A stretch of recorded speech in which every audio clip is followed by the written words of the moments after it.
네, 후쿠시마 수산물 수입 금지 분쟁에서 우리나라가 일본에 패소했습니다. 2011년 원전 사고 이후 우리나라는 수산물 수입을 막았고 일본은 우리를 WTO에 제소했습니다. WTO가 1심에서 일본 손을 들어준 이유가 뭘까요? 일본 수산물이 위험하다는 걸 과학적으로 증명하지 못한 게 컸습니다.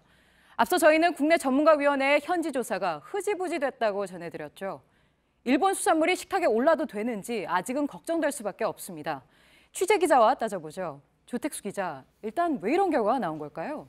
네, 이 WTO의 판단을 요약을 해보면 일본 수산물이 특별히 더 오염된 것도 아닌데 일본산에만 추가 검사를 요구하고 그리고 수입을 제한하는 건 차별 조치라고 본 겁니다. 네. 위험성 여부는 WTO가 직접 조사를 하는 게 아니라 이 양국이 제시한 자료를 근거로 해서 판단을 하게 되는데요. 결국 우리 정부가 일본 수산물의 위험성을 제대로 설득하지 못한 것으로 판단이 됩니다. 네, 위험성을 제대로 입증하지 못했다. 그럼 우리 정부는 입증을 위해서 그동안 어떤 노력을 했습니까? 네, 우선 이 판정문을 잠시 보시면 이해가 빠르실 텐데요.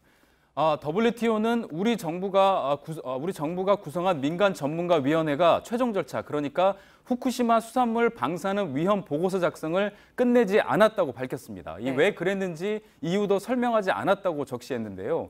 사실 저희가 지난해 이 부분을 보도하면서 제기한 우려가 현실이 된 셈입니다. 우리 정부는 여기에 대해서 이 민간 전문가 위원회가 한국 정부를 대표하지는 않는다라고 답했다고 합니다. 하지만 위원회가 사실상 정부를 대신해서 활동을 했기 때문에 이 적절한 설명이 아니라는 지적이 많습니다. 네, 우리처럼 일본 수산물 수입을 금지하는 나라가 더 있는 걸로 알고 있습니다. 다 제소가 됐습니까? 네, 그 부분도 설명이 좀 필요한데요. 이 정도의 차이는 있지만 현재까지 중국을 포함해서 24개 나라가 수입 금지 조치를 취하고 있습니다. 네. 하지만 WTO에 제소된 건 우리나라뿐이고요. 이유도 공개된 게 없습니다.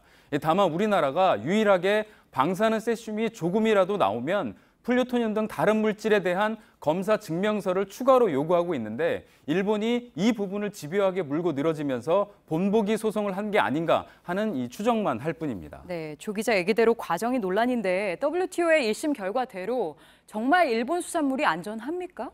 네, 우리가 말씀드린 것처럼 제대로 조사를 한 게 없기 때문에 역시 제대로 알 수가 없습니다.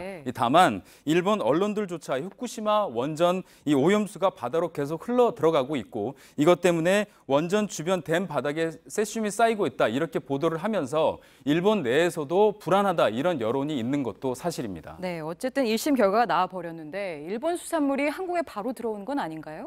네, 이 정부는 일단 즉각 상소하겠다고 밝혔고요. 60일 안에만 하면 됩니다. 이후에 WTO의 상소기구가 이 60일 기간 동안 1심 판정문에 대해서 검토를 하고 이 1심 판정문을 확정할지 파기할지 수정할지를 결정을 하게 됩니다. 그때까지 수입 금지 조치는 유지가 되긴 하는데 다만 시간이 별로 없고 또 지금같이 대응한다면 뒤집힐 가능성은 별로 없다는 다소 비관적인 전망도 나오고 있습니다. 네, 우리 정부의 상소 지켜보도록 하죠. 조택수 기자였습니다.